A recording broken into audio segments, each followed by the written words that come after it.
Hi everyone, Anthony Fantano here, the internet's busiest baseball nerd, and it is time for a review of the new Major League Baseball project, the 2021 MLB season. Major League Baseball, the undisputed kings of the baseball genre.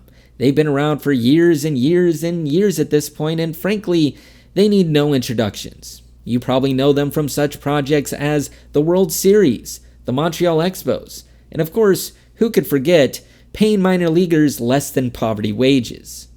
The point is, they've been at the forefront of popular culture for quite a while now, although admittedly, their influence has waned quite a bit in recent years. So with their new project, they're trying to capitalize and hopefully get back on top. Now, this is their first full-length LP since 2019, although they did release a shorter EP in 2020 that divided a lot of fans. It was a huge departure from what a lot of people expected from them, and as a result, a lot of people found it weird, very experimental, and it rubbed a lot of people the wrong way, myself included. So, with this new project, I think a lot of fans were hoping for a bit of a return to normalcy. And with the opening track, Spring Training, I think we get just that. Overall, this track hits a lot of the notes you expect from a typical opening track on a Major League Baseball project. You get a lot of that nostalgia, you get a lot of that feeling of returning, but there are a few things different with this track, namely that it feels a little bit more surreal than usual, and also a little less hectic than usual, like there's a lot fewer people involved, or at least around. Then we get into the track Opening Day, which delves into a lot of the crazy things that have happened since their last EP. One of their biggest stars in the group signed a solo deal worth over $300 million.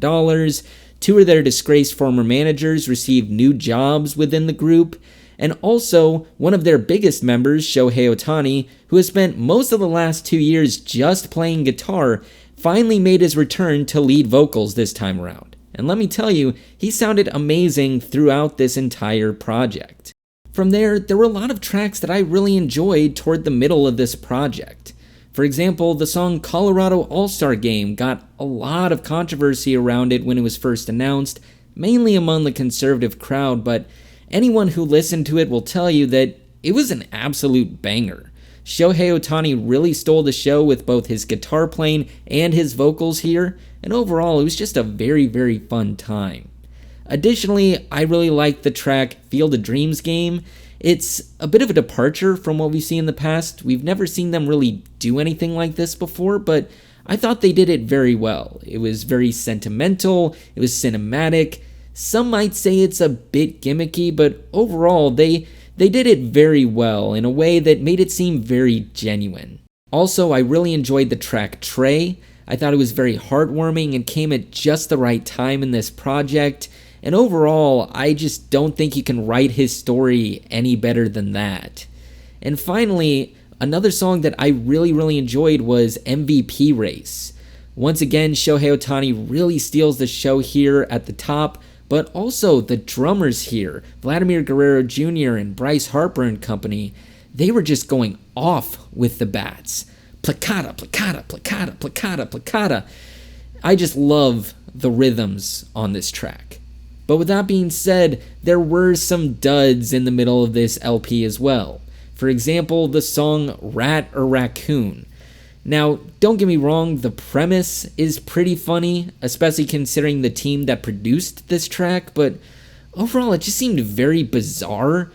I don't really understand what they were trying to go for here or what they were trying to pull over on us, and overall I just didn't find this track believable at all. Additionally, I thought that the track Tony vs. the Yerminator was very ham-fisted as well. It seemed extremely out of date and just really out of touch with what the fans and the group in general seem to be going for. And honestly, I don't know why we're still doing this in 2021. Overall, just not a good look there. But even with a few duds here and there, I do think that the project did land on its feet towards the end. The second to last track, The Playoff Race, was a very compelling track, and it was very suspenseful. And even though the ending was a little bit anticlimactic for my taste, I do enjoy that they brought back some of that Seattle sound that's been missing from their music for, over 20 years now. And then you have the closing track of the project, which is World Series. Now, is this the best closing track they've ever had? No, it's certainly no 2001 or 2016, but it really does get the job done here.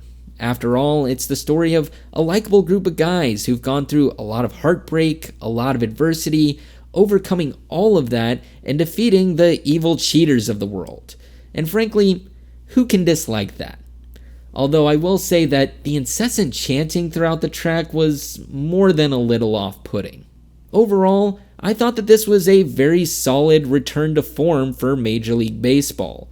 And honestly, coming off of a very weird point in their careers, I think this was just the kind of project that they needed to get back on the right track. And I'm really excited to see where they go from here, especially if their next project isn't delayed like it was in 1994, because we all know what a disaster that was. Overall, I'm thinking a strong 6 to a light 7 on this. Transition. Did you watch this season? Did you love it? Did you hate it? What would you rate it? You're the best, you're the best. What should I watch next? No, seriously, what should I watch next? I really have no idea what to do now that baseball is over, so leave some Netflix recommendations in the comments below. Anyway, The Diamond, Major League Baseball, 2021 MLB season, forever.